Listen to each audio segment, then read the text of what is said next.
Evet. Mədəmdə atrofiya var. Qastrosol yağı və gülünbahar dəmliyib içirəm 3-4 aydır. Amma dilimin üzəri ağ ərp kimi olur. Bu nədəndir?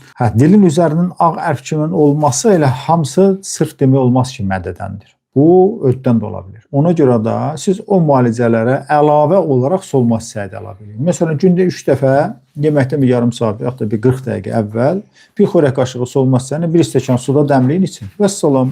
Solma çayı ödün divarını nazikləşdirir. Yəni qalınlaşmış öd divarını nazikləşdirir. Ödün istehsalını artırır.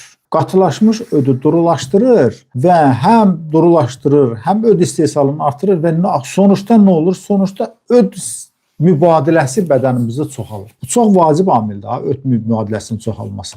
Bunun bizə o qədər faydaları var ki, nə qədər bizim öd daha çox istehsal olarsa və bu daha çox öd nə qədər bizim yediyimiz qidalara bir o qədər çox qarışarsa, bu o deməkdir ki, bizim yediyimiz qida vasitələrinin hamısının tərkibindəki minerallar və vitaminlərin hamısı sorulacaq. Biz qan azlığından, vitamin azlığından, mineral azlığından əziyyət çəkməyəcəyik. Köpümüz aradan qalxacaq, bağırsaqlarımız daha yaxşı çalışacaq və bizim bağırsağımızda bizim üçün faydalı olan bağırsaq mikroflorası daha da zənginləşəcək və bunun əksinə olaraq bizə ziyan verən bağırsaq mikroflorası get-gedə azalacaq. Eyni zamanda bu öd, tutalım məsələn bizim qaraciyərimizdən istehsal olan öd gəlib bizim 12 barmaq bağırsaqda qida mühtəviyyatına qarışırsa, o nəticədən çölə xaric olmur. O gəlir təzədən yoğun bağırsaq çatanda geriyə sorulur. Deməli, 100 qram öd istehsal olubsa insanın